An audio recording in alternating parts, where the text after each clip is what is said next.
नमस्कार, कमोडिटी फटाफट में आपका स्वागत है। आपके साथ मैं हूं मानसी दवे और across the globe equity markets, commodity markets में यूएस, ईरान, इजराइल तनाव जो है, युद्ध की स्थिति जो है, उसका असर इस वक्त नजर आ रहा है और उसमें कमोडिटी मार्केट भी, नेचुरल गैस में लगातार तेजी, एनर्जी पैक में हम देख रहे हैं काफी हद तक उबाल, सुरक्षित निवेश के तौर पर सोने चांदी की मांग में लगातार बढ़ोतरी। इन सभी के बीच आपको क्या करना चाहिए, इस आपको समझने की कोशिश होगी। यहां से अगले आधे घंटे के लिए हमारे साथ हमारे मार्केट एक्सपर्ट जुड़ेंगे, सवाल जवाब का सिलसिला भी आपके लिए लेकर आएंगे। सवाल पूछने का तरीका आपके टीवी स्क्रीन पर हमारे सोशल मीडिया हैंडल्स लगातार फ्लैश होंगे। हमसे संपर्क करने की कोशिश करें। कमोडिटी बाजार से जुड़े आपके सवाल को शामिल करूंगी और कोशिश करूंगी कि आपके तमाम सवालों के जवाब मैं दे पाऊं। मनोज कुमार जैन साहब, director head commodity and currency research Prithvi Finmart हमारे साथ, Rakesh Khanna technical analyst commodity currency Mirae asset Sharekhan, वहीं Sumit Ritolia lead research analyst at Kpler, mister Abhishek Govilkar head agri BigMint हमारे साथ जुड़े हैं और Dharmesh Bhatia director Emirates investment bank भी हमारे साथ जुड़ने वाले हैं। पावर पैक्ड होने वाला है यहां से आने वाला आधा घंटा, लेकिन शुरुआत अभिषेक जी के साथ बातचीत करेंगे। इस वक्त सबसे पहले इम्पोर्टेंट आपकी स्क्रीन पर एक लेकर आएंगे, राइस इंपोर्ट। भारतीय एक्सपोर्ट के लिए मिडिल ईस्ट बहुत अहम है और खाड़ी देशों में एक्सपोर्ट बाधित होने पर भारत के पास कई सारे बाजार जो हैं वहां से विकल्प के तौर पर कंसर्न्स बिल्टअप होते हुए और इन तमाम के बीच राइस इंपोर्ट में भी एक असर आता हुआ देखने को मिला है। तनाव से भारत के चावल एक्सपोर्ट पर असर की संभावना, बासमती एक्सपोर्ट में गल्फ देशों की 80% हिस्सेदारी है। ईरान को करीब 35% बासमती का एक्सपोर्ट किया जाता है। और इसी मुद्दे पर बातचीत करने के लिए हमारे साथ बिग मिंट के एग्री हेड अभिषेक गोविलकर जुड़ गए हैं। अभिषेक जी, इक्विटी मार्केट में भी इसका असर देखने को मिला और राइस इंपोर्ट एक्सपोर्ट पर जिस तरह के इस वक्त इम्पैक्ट आते हुए दिखे हैं वॉर सिचुएशन के, इस पर आपके फर्स्ट टेक्स क्या होंगे? नमस्कार, धन्यवाद सभी लोगों को। ये जो वॉर जो चालू हुआ है यूएस, इजराइल और ईरान के बीच में, ये काफी महत्वपूर्ण है भारत के चावल निर्यात के ऊपर। भारत का जो बासमती निर्यात है उसका ऑलमोस्ट 2/3 निर्यात जो है वो मिडिल ईस्ट कंट्रीज में, जिसमें ज्यादातर आपका ईरान, इराक, सऊदी अरब, यूएई, कतर, बहरीन और यमन वाले देश आते हैं। तो भारत का काफी बड़ा जो प्रीमियम चावल है, जो बासमती ग्रेड चावल है, वो मिडिल ईस्ट में एक्सपोर्ट होता है और ये युद्ध की वजह से काफी बड़ी समस्या खड़ी हो गई है भारत के निर्यात के ऊपर। और जिन लोगों ने अभी अपने कंटेनर या अपना एक्सपोर्ट पिछले हफ्ते, 2 हफ्ते, 10 दिन में पहले किया था, उनका भी अभी वहां पे डेस्टिनेशन पे पहुंचने, क्योंकि अभी वेसल्स ऑन द वे है और बीच में ही सब पूरा जो ट्रांजिट है वो रोक दिया गया है। तो वो अभी बहुत बड़ा असमंजस और कंफ्यूजन की स्थिति है ट्रेड में, आगे कैसा होने वाला है। बट निर्यातकों के लिए काफी तनावपूर्ण और काफी जोखिम भरा टाइम है अभी आने वाले दिनों के लिए।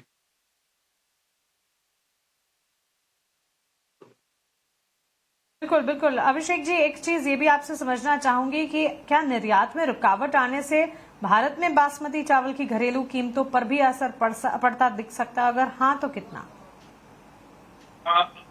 क्योंकि अभी जैसे बासमती जो हमारा मैक्सिमम एक्सपोर्ट जो मिडिल ईस्ट कंट्रीज में हो रहा था, उसमें अभी जब तक ये युद्ध चालू है उस वक्त के लिए थोड़ा टेम्पररी ब्रेक लगेगा। तो हाल फिलहाल के दिनों में कुछ जो कीमतें हैं वो थोड़ी नरम होती हुई दिख सकती हैं। बहुत ज्यादा डीप यानी बहुत ज्यादा करेक्शन तो एंटिसिपेटेड नहीं है, क्योंकि नीचे के लेवल पे जो मिलर्स हैं वो भी बेचने के लिए इच्छुक नहीं है। सो ट्रेड में थोड़ा अभी असमंजस है, बट कीमतें थोड़ी बहुत नरमी के साथ ट्रेड होती हुई दिख सकती हैं। बिल्कुल बिल्कुल। अभिषेक जी, खाड़ी देश भारत के बासमती के सबसे बड़े खरीदार हैं। अकेले ईरान की हिस्सेदारी की अगर मैं बात करूं, 35% हिस्सा है। अगर व्यापार वहां से ही प्रभावित होता है तो निर्यातकों के लिए ये कितना बड़ा झटका है और साथ साथ क्या पेमेंट, शिपिंग और लॉजिस्टिक्स में भी दिक्कतें आ सकती हैं?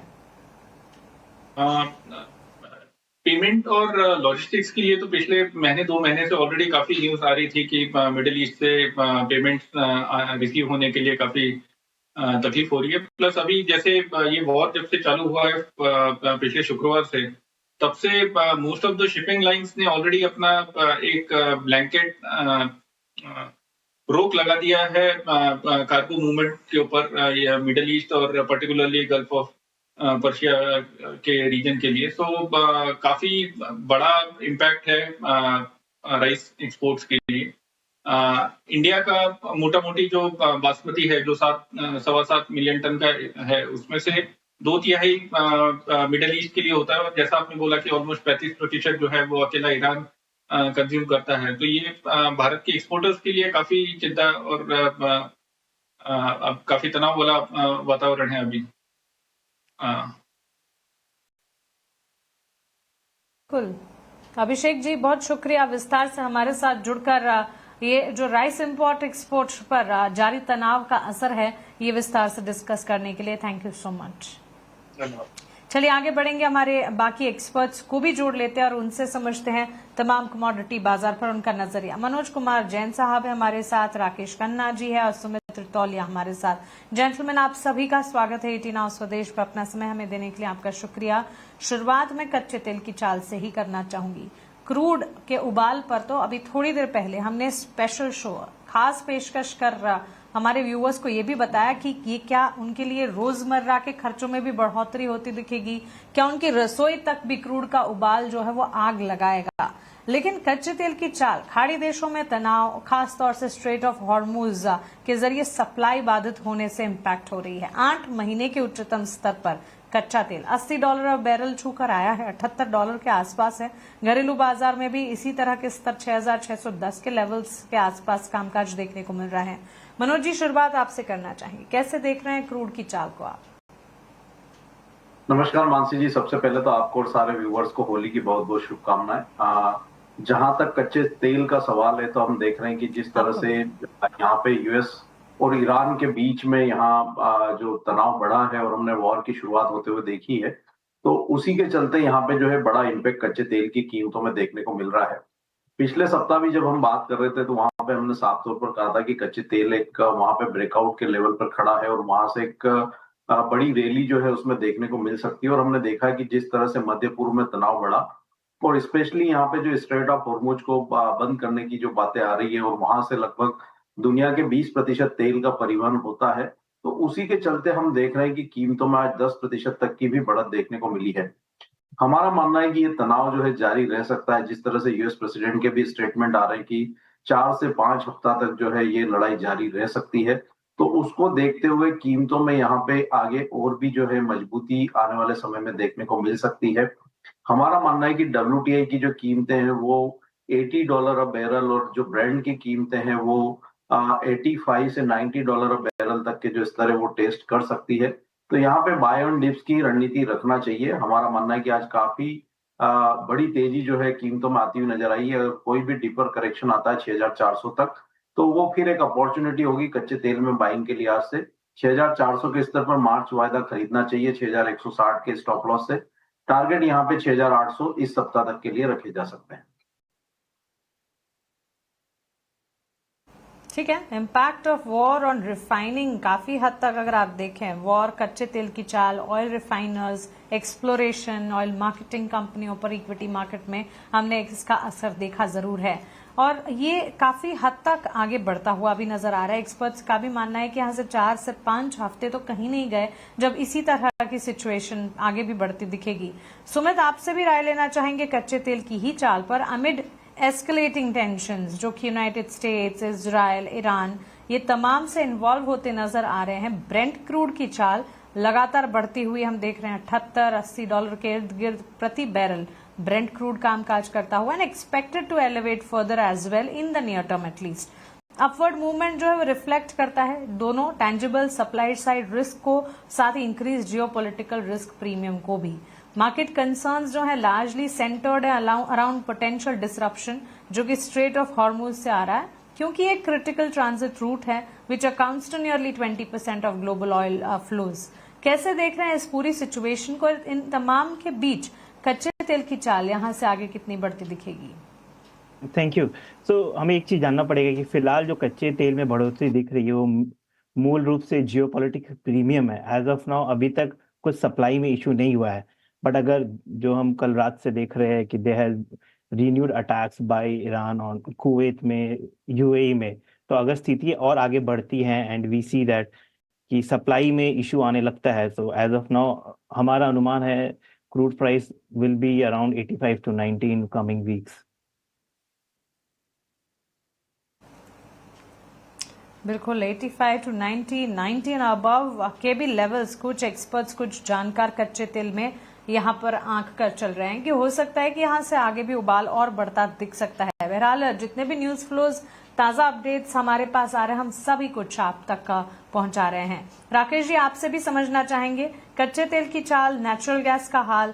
हम देख रहे हैं एब्सोल्युटली जो सप्लाई साइड रिस्क है उसके फेयर के चलते कच्चे तेल में इस तरह के ईरान सप्लाई डिसरप्शन का एक फेयर है, जहां पर हम देख रहे हैं कि ऑयल ने इस तरह का जंप ट्रेंड देखा है। $79 बैरल एज वी स्पीक, और घरेलू बाजार में भी साथ ही 4.25% के गेन्स नेचुरल गैस में भी नजर आ रहे हैं। क्या राय होगी? पहले तो नमस्ते मानसी जी, और नमस्ते सभी दर्शकों को।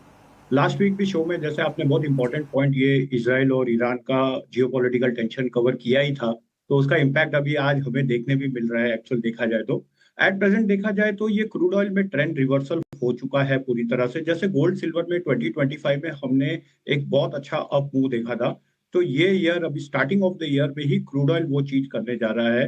क्रूड ऑयल ने एक बहुत अच्छा वीकली ब्रेकआउट भी दिया है डिसेंडिंग चैनल से, और हम काफी बुलिश हैं क्रूड ऑयल में। अब WTI में $70 एक बहुत स्ट्रॉन्ग सपोर्ट है, और 65 यहाँ से पोजिशनली भी अगर हम देखें तो हम लोग भी $85 to $100 का टारगेट ऊपर में देख रहे हैं। इंडियन रुपी टर्म में भी डिप मिलता है तो क्रूड में बाई रहना चाहिए। नीचे में 5800 6000 ये बहुत स्ट्रॉन्ग सपोर्ट है।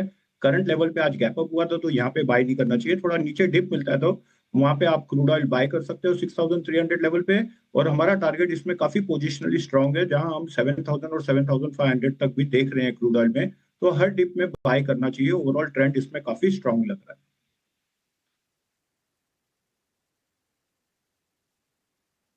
तो यहाँ पर ट्रेंड जो है यहाँ से फर्दर अपसाइड के ही एक्सपेक्ट करके चल रहे हैं हमारे मार्केट एक्सपर्ट, और इसी के चलते उनकी स्ट्रैटेजी भी ये रिफ्लेक्ट कर रही है।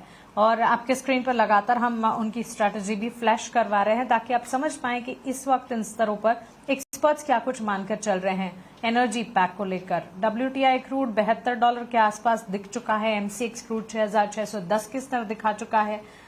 MCX पर कच्चे तेल में 8.5% के गेन्स हमने देखे हैं। वहीं ब्रेंट क्रूड में भी करीब 7.5% की तेजी नजर आ चुकी है। इस बीच हमारे साथ एमिरेट्स इन्वेस्टमेंट बैंक के डायरेक्टर डॉक्टर धर्मेश भाटिया भी जुड़ गए हैं। आइए उनका भी स्वागत करते हैं।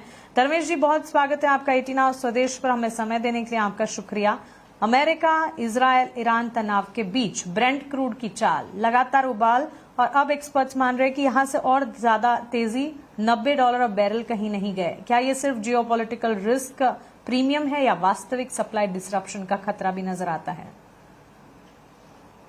देखिए, डेफिनेटली आपने जो कहा है वो काफी तो मार्केट में ऑलरेडी फैक्टर इन हो चुका है। अगर आप देखें कच्चे तेल ने ऑलरेडी 12% का एक स्पाइक सुबह के सत्र में, यानी 3:30 बजे सुबह के सत्र में हमने देखा था ऑस्ट्रेलियन ओपन और जापान ओपन के टाइम, और अभी मार्केट में थोड़ी सी राहत है। मार्केट काफी एकदम सीमित दायरे में ट्रेड हो रहा है, बट फंडामेंटली अभी भी मुझे लगता है कि यहाँ से तेजी आने की गुंजाइश काफी हाई है। इनफैक्ट ये शो पे मैं लास्ट 2 महीने से कह रहा था कि एक कच्चा तेल ही ऐसी कमोडिटी है जो लास्ट 2 साल से इतनी तेज नहीं दिखाई जितनी बाकी सारी कमोडिटी ने दिखाया। और अगर आप देखें तो ये साल में ही मार्केट में एक अच्छी खासी तेजी आई है।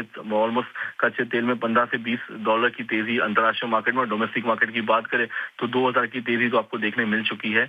प्लस रुपए के चल के मुझे लगता है कि ये तेजी बरकरार रह सकती है। $90 के स्तर डेफिनेटली आपको देखने मिल सकते हैं। डोमेस्टिक मार्केट की बात करें तो यहाँ से एटलीस्ट 300 से 400 रुपए की तेजी मिनिमम, प्लस अगर रुपया और कमजोर होता है 1 से 2 रुपए के तो ये तेजी और 400-500 रुपया बढ़ सकती है। तो fundamentally market on an average geopolitical stress के कारण तेजी का ही माहौल बना रहेगा कच्चे तेल में। जी जी धर्मेश, बाजार की सबसे बड़ी चिंता स्ट्रेट ऑफ हॉर्मूज को लेकर है, जहां से करीब 20% वैश्विक तेल सप्लाई गुजरती है। अगर यहां पर इस तरह की बाधा आती है तो फिर तेल की कीमतों में कितनी बड़ी तेजी, और ये पूरे सिचुएशन जो है स्ट्रेट ऑफ हॉर्मूज की कितनी नाजुक नजर आती है? देखिए मैं यूएई में हूँ और यहाँ से अगर आप देखें तो ये जो स्ट्रेट ऑफ हार्मोन्स का जो स्प्रेड है, जो गैप है, वो 30 किलोमीटर का गैप है। तो ये काफी सीमित दायरे में गैप है और इस गैप के अंदर काफी सारी हलचल है। देखिए ये एक देश का तो इशू नहीं है, काफी सारे देश इसमें इन्वॉल्व है। इसमें सऊदी अरेबिया है, यूएई है, इसमें कतार, कुवैत, ओमान, सारे के सारे देश इसमें इन्वॉल्व हो चुके हैं। तो ये ना ही एक देश की वजह से मार्केट में वॉलेटिलिटी आएगी, आ सकती है। स्पेशली यूएस भी इसमें इन्वॉल्व है, जहाँ पे ये सपोर्ट करना चाहते हैं कि ये जो स्टेट ऑफ हार्मोन्स का जो ट्रेड्स है वो चलता रहे, बना रहे। बट अभी भी काफी मामला गर्म है, 3 दिन ही हुए हैं। तो मेरे हिसाब से इसे ये जो चाल है वो चलती रह सकती है जब तक कोई क्लोज आउट नहीं होता है, ना ही कोई सोल्यूशन या समाधान नहीं मिलता, तब तक तो तेजी यहाँ पे बरकरार रह सकती है। ये सिर्फ इंडिया को भी नहीं, चाइना को भी काफी इम्पैक्ट कर सकती है, श्रीलंका को इम्पैक्ट कर सकती है। तो मेरे हिसाब से बाकी सारे देश भी इसे प्रेशर करेंगे कि ये वॉर की जो स्थिति है वो जल्दी से जल्दी निपट जाए और सब समझौता हो जाए। तो मेरे हिसाब से छोटी अवधि के लिए तो स्ट्रेस बना रहेगा मार्केट में और तेजी बरकरार रह सकती है। मुझे लगता है कि 7,000 के स्तर आपको डोमेस्टिक मार्केट में एमसीएक्स में देखने मिल सकते हैं, जो यहाँ से और 500 रुपए की तेजी मैं महसूस करता हूँ आने वाली है। जी जी, धर्मेश जी, एक सवाल, आप यूएई में इस वक्त मौजूद हैं और लिटरली यहाँ पर ईरान मिसाइल ड्रोन अटैक्स जो हैं वो यूएई के भी कई क्षेत्रों पर होते दिखे हैं। In fact black smoke over Dubai skyline की भी बात होती दिखी है। आप वहां पर मौजूद हैं, कितना सीरियस है मामला और क्या आप सुरक्षित हैं? डेफिनेटली यहाँ पे सब कुछ कंट्रोल में है। इनफैक्ट यहाँ की गवर्नमेंट काफी सपोर्ट कर रही है। नो डाउट सपोर्ट और रहेगा, बट वॉर जोन तो डेफिनेटली है। नॉर्मल लाइफ चल रहा है, स्कूल, मॉल्स, एवरीथिंग सब कुछ चालू है। हम ऑफिस भी जा रहे हैं, तो यहाँ पे एज सच कोई संभावना इतनी हाई दिख नहीं रही है। जो टारगेटेड एरिया है वो स्पेशली यूएस एयरबेस की तरफ है, ना ही सिविलियन की तरफ। बट जो भी है, मेरे हिसाब से गवर्नमेंट ने काफी अच्छा यहाँ पे विकल्प किया है, सब कुछ सपोर्ट किया है, हर चीज में इन्होंने अपडेट किया है। खाने पीने के लाइट बिल, फोन, सब कुछ चल रहा है। तो मेरे हिसाब से ऐसा लग नहीं रहा कि यहाँ पे कुछ इशू है। बिल्कुल धर्मेश, ख्याल रखिएगा अपने परिवार का और थैंक यू सो मच हमारे साथ जुड़कर ये सारे अपडेट्स में बताने के लिए। शुक्रिया।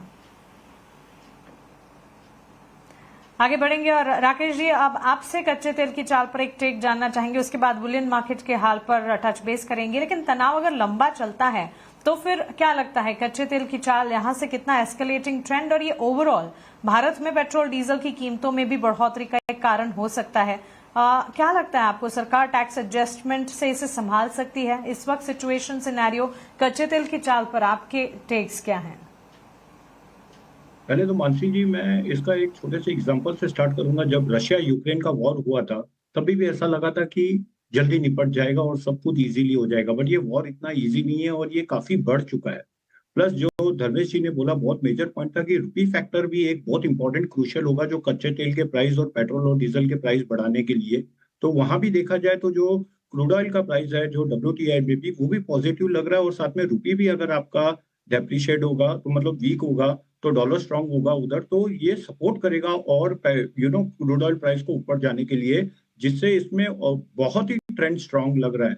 और टेक्निकली और फंडामेंटली अगर दोनों चीज देखा जाए तो एक सपोर्टिव है, जिसमें न्यूज भी सपोर्ट कर रहा है और टेक्निकली भी ब्रेकआउट दिख चुके हैं। तो इसमें कोई गुंजाइश ही नहीं है कि ये प्राइस अब यहाँ पे रुकेगा। ओवरऑल इसमें ट्रेंड काफी स्ट्रांग है और 7,000 और 7,500 तक तो देख रहे हैं। डॉलर टर्म में आप $100 भी इसे देखेंगे, जिससे गोल्ड सिल्वर में भी एक नया हाई बनते हुए देखा था, तो तभी भी शॉक लगा था। बट क्रूड ऑयल में भी सेम वही चीज होने की पूरी संभावना है। एब्सोल्युटली। अब क्विकली बात कर लेते हैं सेफ हेवन प्ले की। क्विक टेक्स हमारे एक्सपर्ट से जानना चाहूंगी। समय की थोड़ी पाबंदी है। मनोज जी, मिडिल ईस्ट तनाव के बीच गोल्ड में सुरक्षित निवेश की मांग तो बढ़ी है, मौजूदा हालात क्या सोने चांदी के बुलरन को और लंबा कर सकते हैं? बिल्कुल मानसी जी, मेरा मानना है कि यहाँ पे सोने और चांदी में सेफ हेवन बाइंग मजबूत रहेगी। बाय ऑन डिप्स का ही मार्केट है। सोना इंटरनेशनल मार्केट में फिर एक बार $5,600 और चांदी की कीमतें $110 जा सकती है। तो सोने का जो मिनी कॉन्ट्रैक्ट है अप्रैल वाला, वहां पे 1,66,600 के स्तर पर बाय करना चाहिए, 1,64,000 के स्टॉप लॉस से। लक्ष्य 1,71,000 का रहेगा। वहीं चांदी का जो मिनी कॉन्ट्रैक्ट है अप्रैल में, वहां भी 2,95,500 के स्तर पर मिले तो बाय करके चले। 2,88,000 के स्टॉप लॉस से टारगेट 3,06,000 के नहीं। सुमित जी, जियोपॉलिटिकल संकट के समय गोल्ड सिल्वर अमूमन मजबूत होते हैं, क्या इस बार भी निवेशक डॉलर और बॉन्ड के बजाय गोल्ड को, सिल्वर को प्राथमिकता देंगे? हमारे इनिशियल जांच से तो लग रहा है कि as of now crude oil most commodities will be firing up and we have seen, हमने देख चुके हैं कि तेल 7-10% औसतन ऊपर जा चुके हैं and going forward crude oil price 85-90 same we might see happening in gold and silver also.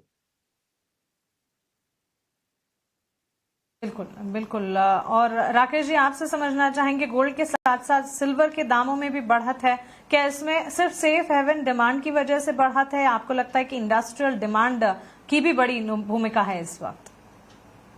तो गोल्ड सिल्वर में एक्चुअल जब बजट में एक बहुत बड़ा फॉल आया था उस समय टेक्निकली भी देखा जाए और मार्केट गिरा था, तो ये एक पुल बैक रैली है। अभी भी जो गोल्ड के ऑल टाइम हाई है वो इंटैक्ट है। तो ये पुल बैक रैली, आप ये देखना है कि पुल बैक रैली अपने कितने ऊपर के जो रेजिस्टेंस है उसको टेस्ट करता है।